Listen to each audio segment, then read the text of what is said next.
أعوذ بالله من الشيطان الرجيم. بسم الله الرحمن الرحيم. الرحمن علم القرآن خلق الإنسان علمه البيان. الشمس والقمر بحسبان والنجم والشجر يسجدان والسماء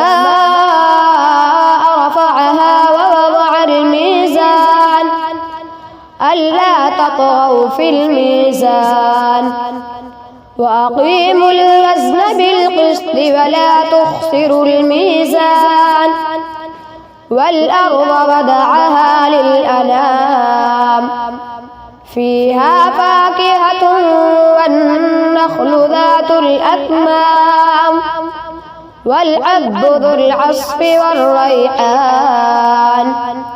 فبأي آلاء ربكما تكذبان؟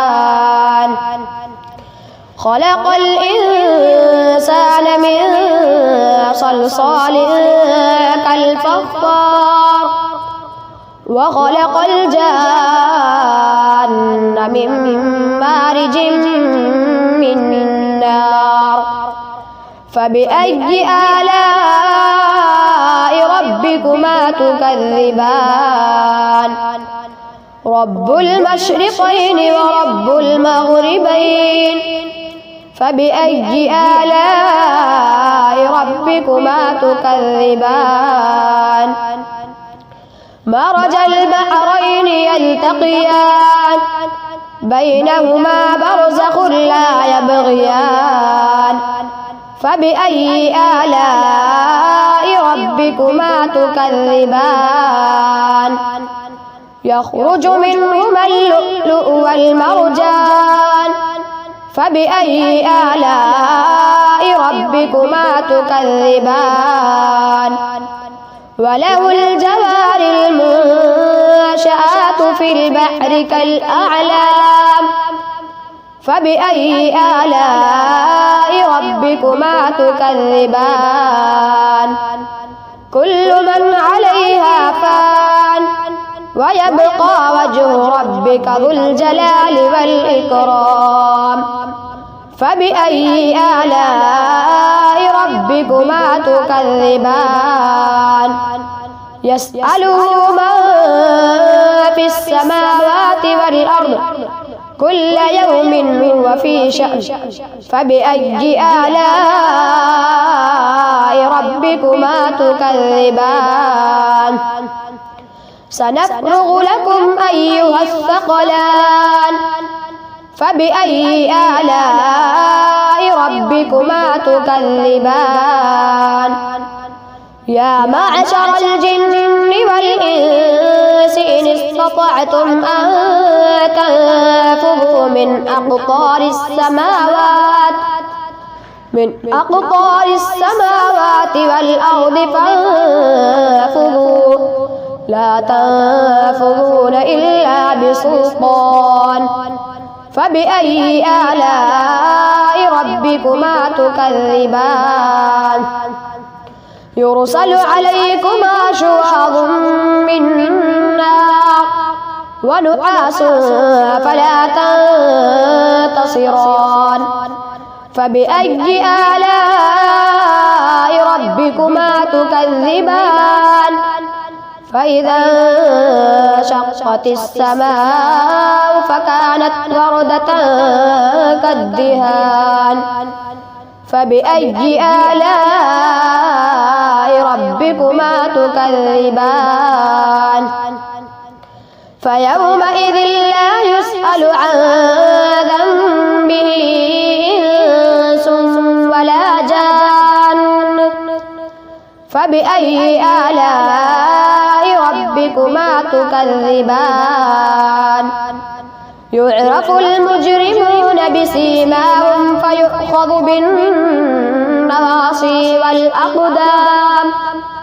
فبأي آلاء ربكما تكذبان هذه جهنم التي يكذب بها المجرمون يطوفون بينها وبين حميم آن فبأي آلاء ربكما تكذبان ولمن خاف مقام ربه جنتان فبأي آلاء ربكما تكذبان ذواتا أفنان فبأي آلاء ربكما تكذبان فيهما عينان تجريان فبأي آلاء ربكما تكذبان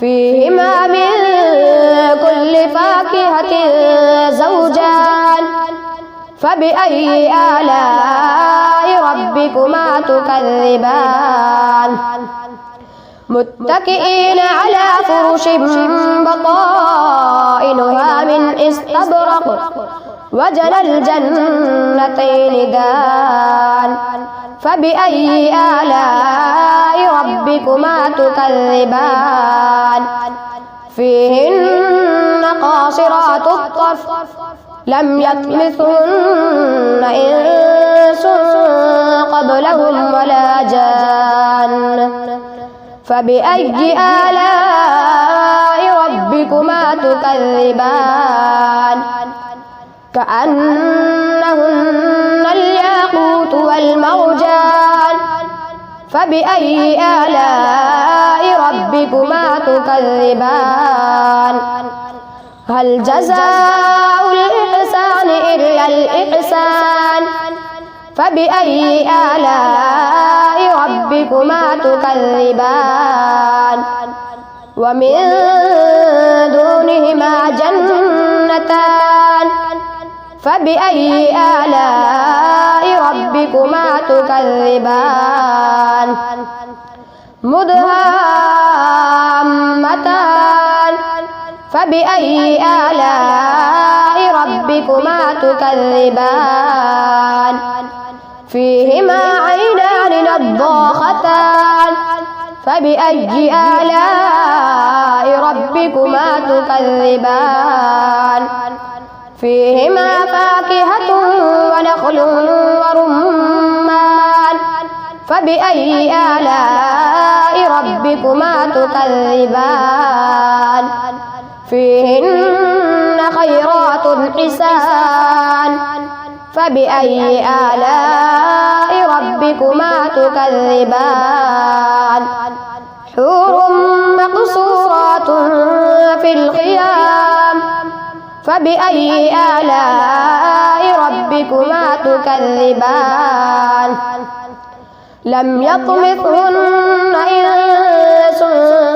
قبلهم ولا جان فبأي آلاء ربكما تكذبان متكئين على رفرف خضر وعبقري حسان فبأي آلاء ربكما تكذبان تبارك اسم ربك ذي الجلال والإكرام صدق الله العظيم.